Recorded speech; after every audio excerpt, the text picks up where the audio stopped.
matin, je voudrais conclure notre semaine de jeûne et prière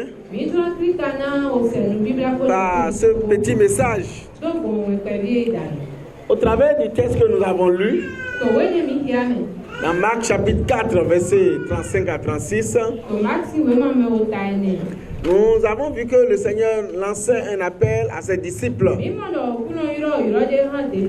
à passer d'un bord à un autre. Et depuis le début de l'année, nous nous sommes employés à nous montrer que cet appel-là est aussi notre appel à nous. Que le Seigneur nous appelle aussi à passer à une autre rive. Même si ce n'est pas une rive physique. Même si ce n'est pas que l'appel est de traverser notre lac Nokwe qui est juste à côté de nous là.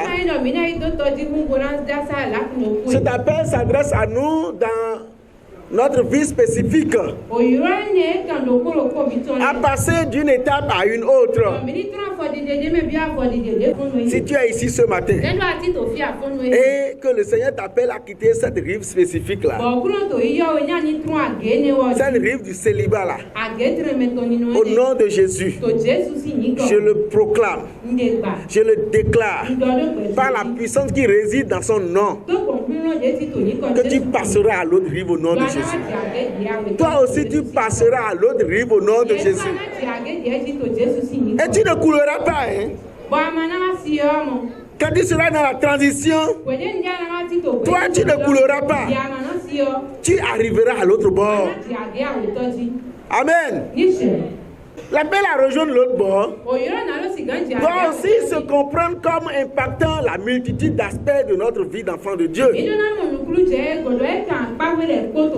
ce matin, je voudrais prendre le peu de temps que nous avons pour aborder un aspect des plus négligés aujourd'hui.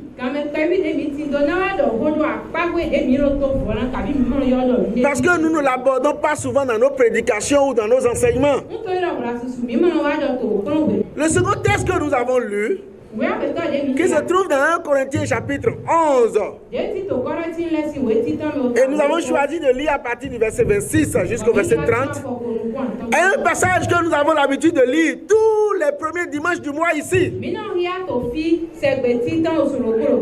que moi-même je me reproche de ne pas aller souvent en profondeur. Avant d'y aller plus profondément, permettez-moi de vous dire que nous sommes appelés à comprendre autrement l'appel que le Seigneur nous a lancé de passer à l'autre bord. Par exemple, si nous considérons notre vie, si nous considérons par exemple notre vie sans Jésus, lorsque nous ne connaissions pas Jésus, nous avions reçu cet appel-là. Et nous sommes passés de cette rive d'étroignant pour devenir des enfants de Dieu. Eh bien, nous avons répondu à l'appel et nous sommes ainsi passés d'une rive à une autre. Si nous considérons aussi ce christianisme de façade que certains mènent, sans véritable foi en Jésus-Christ, notre Seigneur, ou cette complaisance que nous notons aujourd'hui, la prise d'engagement à devenir un disciple de Jésus, ce peut être aussi considéré comme le passage d'un bord à un autre. Ce faisant, bien-aimé dans le Seigneur, quelque situation dans laquelle quelqu'un se trouve aujourd'hui, qu'il soit encore de l'autre rive, bien en allant à l'église, ou qu'il soit quelqu'un qui mène encore une vie douteuse, ce matin, je voudrais nous faire comprendre que le Seigneur nous adresse aussi cet appel-là à passer à l'autre rive. Amen. Enfin, pour revenir à ce que j'ai énoncé tout à l'heure, l'appel à la table du Seigneur, l'appel à s'approcher de la table du Seigneur, C'est aussi un appel à passer à l'autre bord. Bien-aimé dans le Seigneur, ceci est une prescription du Seigneur. C'est une prescription, il a prescrit pour son église. Il a prescrit pour son église. Cela veut dire que tous ceux-là qui s'appellent enfants de Dieu, tous ceux-là qui ont cru en lui et qui l'ont accepté comme sauveur et Seigneur personnel, ils ont aussi reçu cet appel à s'approcher de sa table. Amen. Mais plus encore, c'est un engagement.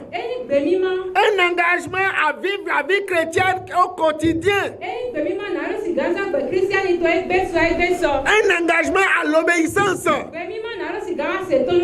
engagement à une vie de pureté. Et vous savez pourquoi? Parce que cette prescription du Seigneur est une prescription qui nous oblige à mener une certaine vie. Alléluia. Une prescription à mener une certaine vie. Alléluia. Bien-aimé dans le Seigneur. Et quand nous observons bien le texte que nous avons lu ce matin, nous voyons clairement qu'il y a un danger. Il y a un danger à mépriser cet appel-là. Un danger soit à ne pas nous associer à cette table du Seigneur. Parce que nous savons que la lumière du Seigneur, si elle jaillit sur notre vie, il n'y aura rien de bon à faire sortir dehors. Il y aura beaucoup d'étonnement à nous regarder faire. Nous devons savoir que il y a un danger à s'approcher de la table du Seigneur. Lorsque nous ne pardonnons pas et que nous n'allons pas aux autres aussi pour qu'ils nous pardonnent. Nous devons savoir que nous sommes en danger lorsqu'on parle de s'approcher de la table du Seigneur. Quand nous mettons notre volonté et notre intelligence au service du mal. Lorsque nous mettons notre volonté, lorsque nous mettons notre intelligence à penser aux mauvaises choses, à chercher des problèmes aux autres, à créer des ennuis aux autres, nous sommes en danger. Lorsque nos émotions nos émotions gouvernent notre vie. Et que nous sommes comme le courant électrique. Quand vous touchez, on doit sursauter. Vous ne pouvez pas vous approcher de la table du Seigneur. Autrement, vous allez vous rendre coupable. Bien-aimés dans le Seigneur, au contraire, abandonnons la colère. Pardonnons-nous les uns les autres, comme le Seigneur nous le demande. La Bible nous dit dans le texte que lorsque nous le faisons de façon inconsidérée, lorsqu'il dit que nous proclamons, nous nous mettons nous-mêmes sous un jugement. Et jusque-là, nous avons l'habitude de lire ces paroles-là ici tous les premiers dimanches. Et nous avons l'habitude de dire que chacun s'examine soi-même.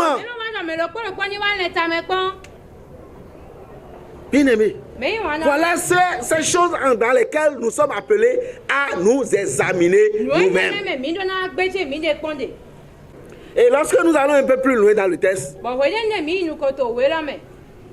le verset 30 précisément, que je m'en vais vous relire depuis ici, il nous dit, c'est pour cela qu'il y a parmi vous beaucoup d'infirmes et de malades, et que grand nombre sont morts. La Bible nous dit ici dans le livre des Corinthiens que c'est à cause de cette méprise de la table du Seigneur,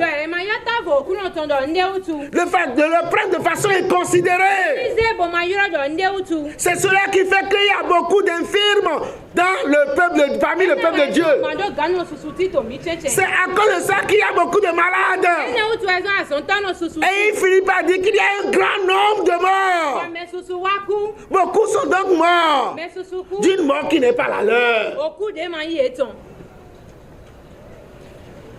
Bien aimé dans le Seigneur, l'apôtre Paul s'adressait aux Corinthiens. Il leur parlait.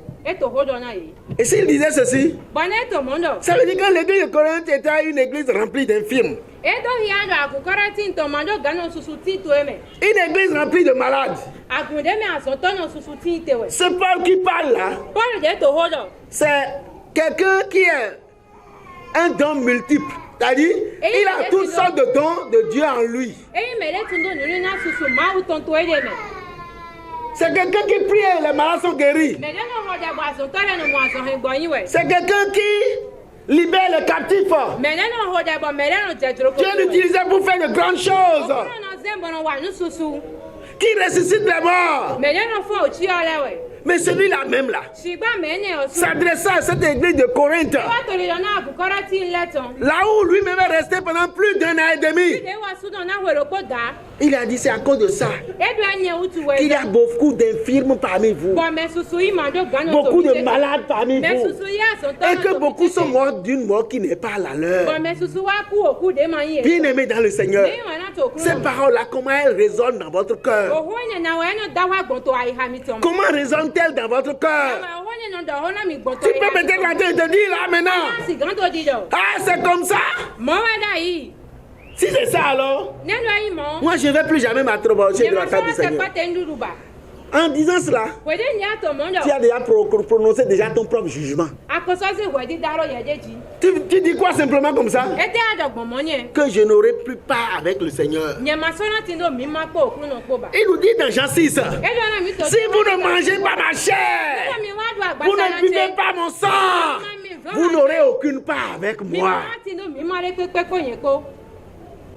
À quoi rime tout cela?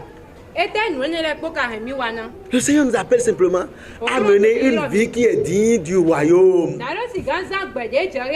Une vie de chrétien, c'est tout. Ce n'est pas plus compliqué que ça.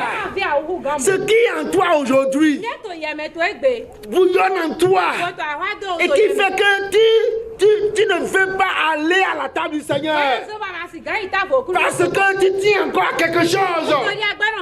Ces choses-là, quand tu mourras, tu vas mourir avec. Ils n'ont pas l'héritage du royaume des cieux. Ils n'ont pas l'héritage de l'éternité. Quand ton corps là va cesser, ils vont se cesser.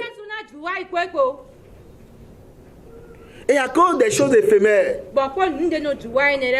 nous entachons à notre vie. Bien aimé dans le Seigneur, quel est mon appel pour nous ce matin?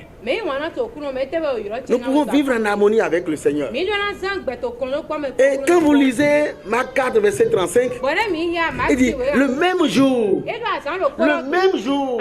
ils sont passés à l'autre bord.